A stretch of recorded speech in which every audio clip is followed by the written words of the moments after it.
Oke, halo semuanya. Perkenalkan, sebelumnya nama saya Mario Andronikus Elias. Saya adalah mahasiswa Bimbingan Konseling Atmajaya angkatan tahun 2020. Mungkin kalian bertanya-tanya sih, kenapa sih saya buat video pendek ini? Saya sendiri membuat video ini karena tidak lain adalah adanya tugas yang diberikan oleh dosen saya, yaitu Kamira, kepada kita untuk kita BK angkatan 2020 untuk kayak memberikan pengalaman atau insight ya yang diajarkan oleh beliau aja. Nah, beliau sendiri di bimbingan konseling ini saat ini sedang mengajar konseling humanistik. Jadi ya kurang lebih nanti saya akan menjelaskan apa sih itu konseling humanistik dan sebagainya sih. Jadi buat kalian yang masih bingung apa sih itu konseling humanistik, jadi konseling humanistik adalah apa ya, misalnya bentuk konseling yang berfokus kepada manusia, lebih tepatnya adalah kondisi manusia itu sendiri. Jadi konsep ini sebenarnya bertujuan agar manusia dapat memperbaiki sikap mereka dan membangun dirinya untuk menjadi lebih positif. Oh ya, btw maaf ya kalau suaranya kecil, jadi emang ya lagi nggak mau berisik aja sih sebenarnya. Nah, untuk video insight saya pertama ini mungkin saya cuman hanya ya menggarisbawahi apa yang saya dapatkan sih dalam pertemuan pertama kan. Ketika pas satu pertemuan pertama sih seperti biasa, kayak Kamera memperkenalkan diri, terus memberitahukan apa aja nanti sama satu semester tuh ngapain aja kita, terus ya dikasih tugas-tugas juga. Salah satunya video insight pertama ini nih. Ya beliau juga kasih beberapa materi juga sih. Tetapi mungkin ada yang mau di highlightin sih sama saya sih, yaitu ya beliau si Kamera ini mempunyai bisa bilang ya, kesannya unik sih kalau buat diri saya, karena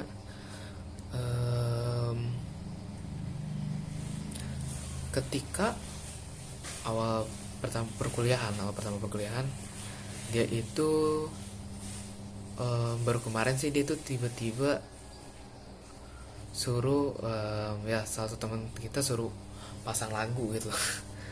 Agak aneh juga sih sebenarnya sih, karena kan sebelumnya dosen mah nggak kayak gitu kan. Dosen cuma kayak baru kelas belum mulai ya udah langsung mulai gitu kan. Kalau dia dengerin lagu dulu baru perkenalan, mata kuliahnya dimulai gitu loh sama dia. Apalagi ya, terus oh iya mungkin aku mau ngejelasin juga sih sebenarnya. Jadi beliau tuh ngapain aja sih kemarin selama pertemuan pertama. Mungkin mungkin aku jelaskan aja sih sebenarnya. Jadi di sini beliau membahas mungkin tiga sub materi dia jelaskan, yaitu pertama dia menjelaskan apa dulu nih, pemahaman humanistik dulu. Humanistik itu apa, terus sejarahnya bagaimana dan sebagainya. Jadi itu Kamera ini yang dia tuh sebelum masuk ke lebih dalam ya ke dalam matkul dia konseling humanistik. Jadi beliau tuh mengenalkan apa sih pemahaman humanistik, terus ada juga apa sih itu pemahaman postmodern dan bagaimana postmodern terjadi, dan yang ketiga itu bagaimana sih penerapannya dalam konseling. Jadi seperti itu sih Kamera menjelaskan dasar-dasarnya. Jadi mungkin aku jelaskan dulu yang pertama ya. Jadi yang pertama itu dari pemahaman humanistik. Nah, pemahaman humanistik ini berasal dari filsafat manusia awal dari filsafat manusia. Pemahaman humanistik ini dan juga pemahaman eksistensial ini, mereka itu kalau Kak Mira ibaratkan sebagai Upin dan Ipin. Nah, maksudnya adalah pemahaman humanistik dan eksistensial itu mereka mempunyai saling terkait satu sama lain gitu. Karena keduanya berfokus mereka tuh dua pemahaman ini berfokus kepada peningkatan potensi manusia itu sendiri gitu loh, sehingga manusia diharapkan bisa berkembang dan bisa memecahkan masalahnya sendiri gitu. Kemudian Kamira juga dia tuh menjelaskan bahwa itu pemahaman humanistik ini lebih bisa dibilang lebih berfokus kepada permasalahan. Contohnya contohnya seperti apa ya mungkin ya? Mungkin bukan contoh dulu deh, mungkin kayak pendekatan. Nah, pendekatan yang diterapkan oleh pemahaman humanistik tuh yang memfokuskan kepada permasalahan tuh kayak person center, terus kayak gestalt, logoterapi, dan masih banyak lagi sih sebenarnya. Dan pemahaman humanistik ini mereka tidak memberikan solusi sih. Mereka nggak memberikan solusi, cuman mereka tuh lebih menekankan pada mendengarkan seorang konseli gitu. Misal contoh kayak gini, misalnya ambil kondisi aku aja mungkin kali ya. Nah,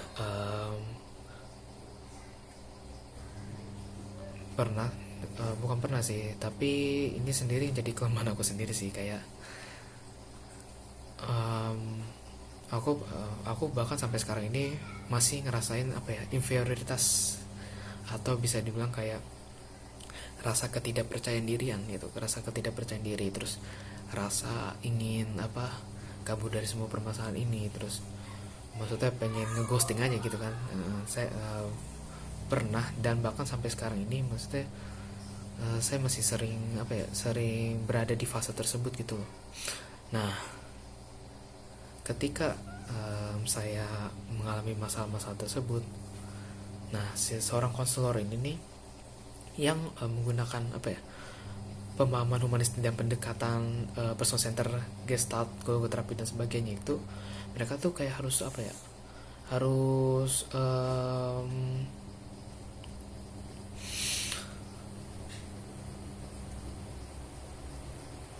bisa dibilang ya mereka harus mencari nih akar permasalahannya nih, kayak kenapa sih saya inferior, kenapa sih kliennya yaitu saya itu minder atau saya toxic gitu kan.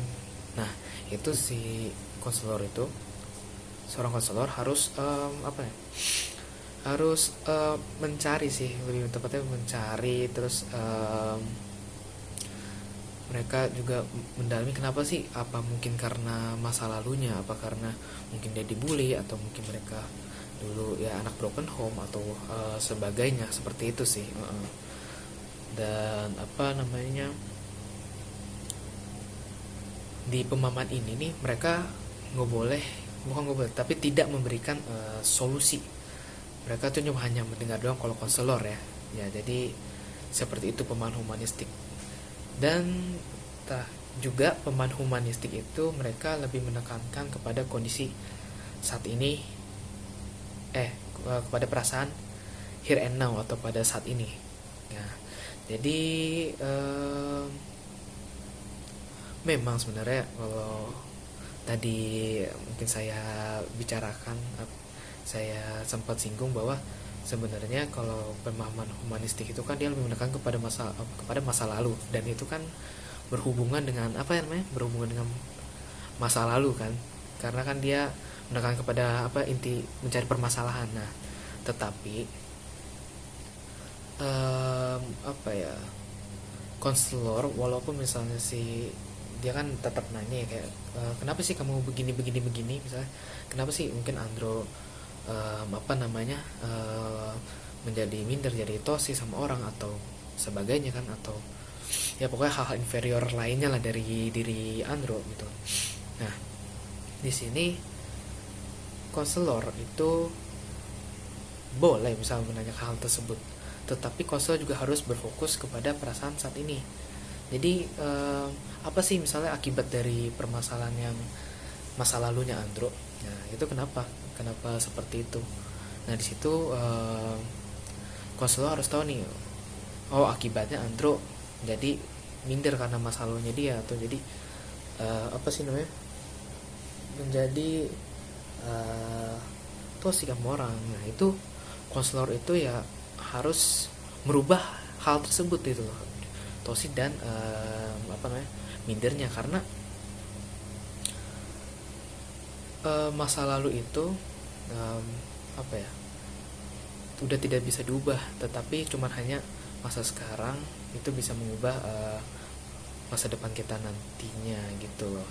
Itu mungkin dari pemahaman humanistik. Kemudian ada juga di sini ada Kak Mira, ya beliau dia juga memperkenalkan apa ya, pemahaman postmodern. Nah, berbeda dengan apa pemahaman humanistik yang mereka tuh lebih fokus pada suatu permasalahan.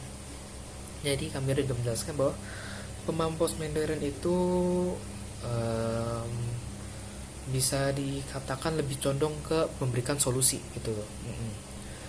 Terus awalnya dari mana sih awalnya? Nah, awalnya ini pandangan ini nih muncul karena bisa dibilang adanya, mungkin bisa dikatakan revolusi, karena adanya bentuk ketidakpuasan yang ya itu juga merupakan salah satu sifat manusia gitu kan kalau di filsafat. Nah, karena ada filsuf yang maksudnya tidak puas atau mungkin menemukan hal yang lebih baik lagi dari pemahaman filsafat modern, maksudnya kayak contohnya adalah pemahaman humanistik gitu, nah atau dan eksistensial. Nah, di situ mereka tuh mulai mengubah apa ya, mengubah konsepnya, pola pikirnya. Mereka mulai apa namanya, mulai mengubah dan akhirnya terbentuknya postmodern. Jadi ya tadi sebelumnya udah singgung, postmodern itu lebih condong ke solusi. Mereka tuh nggak memberikan apa ya memberikan solusi secara langsung, tapi mereka itu lebih mengarahkan diri konseli untuk mengeksplor dirinya mereka sendiri nih tentang apa yang memberdayakan hal mereka dan tidak memberdayakan hal mereka. Kalau contoh mungkin ya pakai contoh yang aku tadi kan, ya udah pakai contoh aku tadi yang aku kan malah inferior, terus ya aku juga misal karena inferior itu disebabkan misal oleh karena masa lalu kan. Nah, di pemahaman postmodern ini nih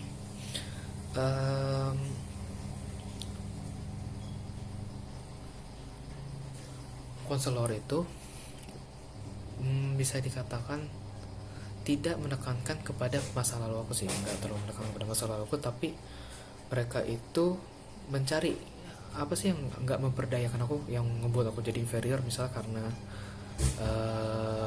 mungkin tinggi badan atau misalnya atau kondisi ekonomi. Nah, dan konselor juga bisa nanya ini kayak apa sih apa sih yang bisa memperdayakan aku, yang mungkin hal-hal positif dari aku, misalnya aku bisa ini apa ya, menganalisis contohnya menganalisis, atau contohnya ya misal di BK ini nih, misal BK ini ya aku bisa ngomong lah, bisa public speaking contohnya. Nah, di sini konselor apa ya, harus apa ya, mengeksplorasi diri aku sendiri nih, harus bisa dikatakan mengunlock diri sendiri, mengunlock diri konselor, yaitu apa sih, untuk mencari nih apa sih yang bikin memberdayakan diri aku sendiri, yang apa ya, hal-hal positif yang ada pada diri aku, supaya hal ini dilakukan agar aku sih supaya bisa lebih survive untuk kedepannya. Karena kan nggak mungkin ya kalau apa sih namanya, kalau bukan konseli tapi iya benar, konseli itu hmm, apa namanya, mereka itu bisa bertahan sampai saat ini karena nggak punya sumber daya atau nggak punya apa ya, hal yang diunggulkan. Pasti kan nggak mungkin konseli masih bisa bertahan kalau seperti itu kan. Maka dari itu ya tugas saya konselor ya itu, mereka harus membantu konseli untuk menemukan um, sumber dayanya gitu, atau bisa dibilang memberdayakan potensi yang dimiliki oleh konseli gitu. Aduh gila 15 menit. lalu lalu Kamira juga menjelaskan apa sih itu penerapan dalam konseli. Jadi dalam mata kuliah konseling humanistik, jadi kita juga diajarin sih sama Kamira untuk menjadi konselor yang baik, bisa dibilang, atau apa ya, bukan baik sih tapi ya baik sih bener sih kalau dikatakan ya. Jadi baiknya dalam hal ini adalah kita sebagai konselor itu harus dapat menerima konselinya secara terbuka, tanpa syarat, dan juga kongruens. Jadi sebenarnya di sini kita sebagai konselor itu ya memang harus apa ya, memang harus terbuka kali ya, bisa harus terbuka sama konselinya gitu. Sebenarnya dilakukan hal ini agar apa ya, agar sesi konseling yang diadakan itu bisa efektif, dan akhirnya akhirnya kita bisa atau konseli bisa mengatasi masalahnya mereka sendiri. Mereka menemukan insight positif tersendiri dalam diri mereka. Jadi tapi kita sebagai pendamping konseli ini mengingatkan aja buat konselor itu, kita walaupun kita menerima mereka secara terbuka, harus kita menerima mereka tanpa syarat dan juga kongruen. Kita sebagai konselor itu tidak boleh kayak memberikan solusi yang bersifat memaksa. Kayak gini, saya tadi kan konselor, saya kan tadi contoh saya inferior ya, saya toxic, saya minder sama orang karena ya kondisi saya gitu kan misalnya. Nah di sini sebagai konselor jangan kita sebagai konselor tuh jangan kayak memberikan solusi, karena terkadang di dalam sesi konseling itu, kita nih sebagai konselor kadang-kadang ke bawah suasana untuk supaya membantu agar agar konseling ini berjalan sukses. Terkadang kita tuh sering memaksakan kehendak kita sendiri gitu. Kita memaksakan kehendak kita sendiri supaya sebenarnya kita emang mau ngebantu sih, sebenarnya kita mau bantu konseling, tetapi hal tersebut tuh hal yang sangat nggak boleh sebenarnya sih, dilarang. Karena hal tersebut ya sama aja kita kayak kayak cuman hanya menunjukkan ego kita doang gitu loh. Dan bukan menunjukkan ego, tapi itu malah jadi kelihatannya malah membuat konseling ini menjadi lebih terhambat lagi karena ego kita untuk membuat dia sukses gitu loh. Sebenarnya tidak boleh seperti itu kan. Jadi karena itu di dalam konseling ini ya konselor harus menunjukkan rasa empati untuk menghargai apa namanya, menghargai konselingnya itu sendiri. Dengan begitu ya kita sebagai konselor diharapkan dapat motivasi konseli agar dapat lebih baik lagi. Ya jadi seperti itu sih. Kalau ya seandainya kita nggak boleh nggak boleh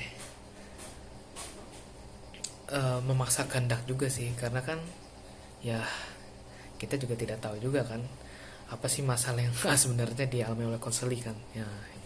Jadi seperti itu. Mungkin aku menceritakan ya sedikit pengalaman aja kali ya, sedikit pengalaman. Jadi sebenarnya dari pengalaman apa yang diajarkan oleh Kak Mira ya bisa dibilang saya bersyukur banget sih, saya bersyukur. Dan di sisi lain saya termotivasi untuk untuk menjalani proses pembelajaran saya di BK. Ya jujur sih saya juga awalnya sempat mengalami masa dimana saya masih mempertimbangkan apa saya mau masih di BK atau kagak gitu kan, sampai saat ini sebenarnya sih. Sampai saat ini ya, karena kan ya mungkin agak agak sedikit shock juga, kok tiba-tiba gue masuk BK gitu kan, yang lain masuk univ negeri terus univ swasta, tapi yang yang prestigius dengan masuk prodi yang prestigius juga, tapi yang pokoknya wah itu kayak menjadi menjadi tekanan tersendiri sih, jadi pressure tersendiri. Sampai pernah pernah di titik mana inferior itu bukan berkembang tapi ada di puncaknya lah, itu pernah saya alami juga. Nah tetapi ya mungkin ini kuasa Allah juga sebenarnya sih, kuasa Allah mungkin ya. Mereka pengen mungkin Allah sendiri ya, atau mungkin semesta sendiri tuh pengen menjadikan pribadi saya ini, yaitu Andro itu supaya menjadi pribadi yang lebih baik lagi, pribadi yang seutuhnya, menjadi Andro yang seutuhnya. Dan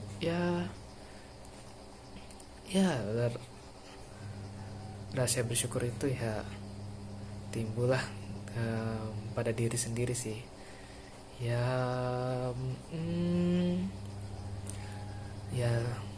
Jadi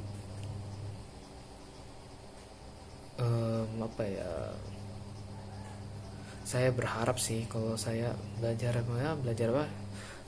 konsep humanistik ya, lama kelamaan saya bisa secara langsung mengubah diri saya untuk menjadi pribadi yang lebih sehat lagi, terus lebih sehat lagi kan. Apalagi saya konselor kan, calon konselor. Ya masa orang konseli sakit, masa konselor harus sakit juga kan? Konselor kan setidaknya harus sehat, memang harus sehat sebenarnya. Jadi ya saya berharap saya bisa menerima setiap keadaan di sekitar, saya menerima saya berharap saya bisa menerima diri saya seutuhnya, saya menerima keadaan seutuhnya, saya menerima semuanya sih seutuhnya sih. Saya berharap sih di konsep humanistik ini, karena sesuai dengan dengan gue lupa nih dengan pemahaman humanistik dan juga eksistensial, bahwa tuh